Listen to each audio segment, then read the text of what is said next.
We're here with Atlantis Bolivia Tours of the Altiplano of Bolivia, about 13,000 feet in altitude. And you can hear clearly the sound of the thunder and lightning storm. It's over there and over there.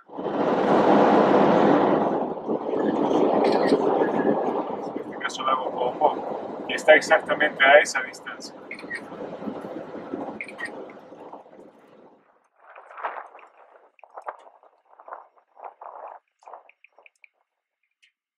¿Cómo se llama? Ponchillo, un ponchillo de plástico eso.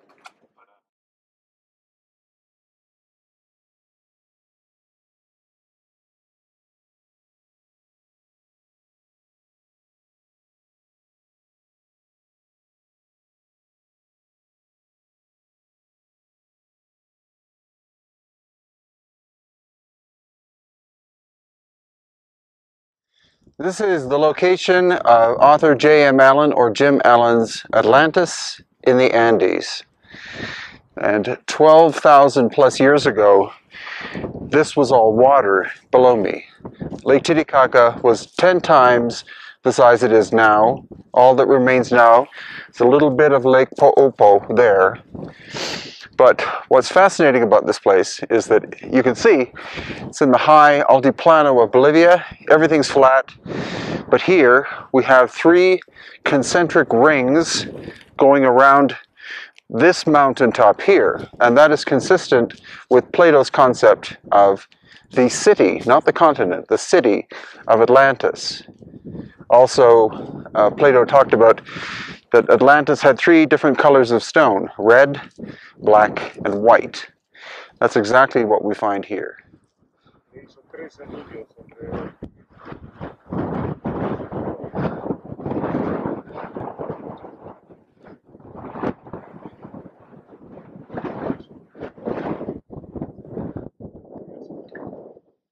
Here we have the quadcopter Pachacutec inside the first of the 3 rings. Notice the depression. The square patterns are probably fields made or walls made much, much later in time.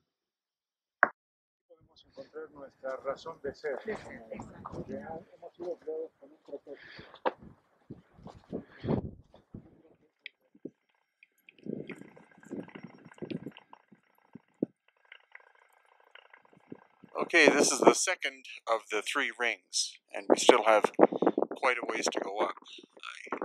I've seen no megalithic stone cutting technology here at all so far.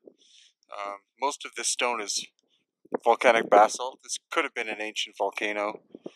Have found pottery, actually, interestingly enough, from the Huancarani culture that lived about 3,000 years ago in this area, and they definitely performed cranial deformation. In a nearby museum, they have a number of examples of quite large, elongated human skulls.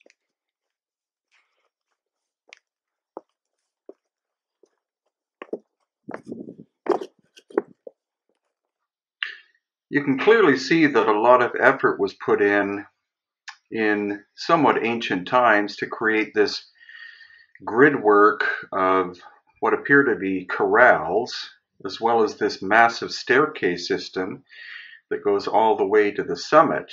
Again, from this first trip, we were able to figure out that at least the Huancarani culture were here, and they date back about 3,000 plus years. So this is the final ascent up to the top of Atlantis. This is the 3rd of the rings we're in. Again, notice all the sand. Sand and stone. The wind is blowing quite fierce here. on the Altiplano as it usually does. So hopefully the quadcopter, Pachacutec, has been able to get some good views overhead and allow us to see how intact these three rings are. Of course, this was a site of catastrophic damage many thousands of years ago, and so the sides may have fallen off. But now, the final ascent. So we are here at the summit. They have, of course, built a church on top of it, like they do everywhere, where there's an older sacred site. I saw no evidence of any machining technology that I'm used to in Peru, Bolivia, or Egypt and other places. The basalt stone here can break in reasonably straight lines, but we found no perfectly flat surfaces, no 90 or other degree angles. But it's very well worth a visit.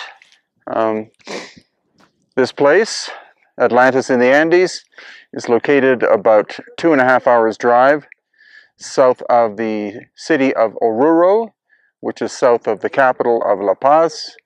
In the past, the road was terrible, it was dirt, but now there's a highway that takes you almost exactly to this location. In fact, I can see the highway from here, and many thanks to the great president of Bolivia, Evo Morales, for investing so much money into infrastructure, not just here, but throughout the country, helping out the people of his land, and assisting the visitors who wish to come here and see interesting places such as this. HiddenIncaTours.com and HiddenHumanHistory.com for more information. And for more information about author J.M. Allen, or Jim Allen, just type into a search engine J.M. Allen Atlantis Bolivia, and you'll find not only his website, but also that of the Atlantis Bolivia team who offer tours.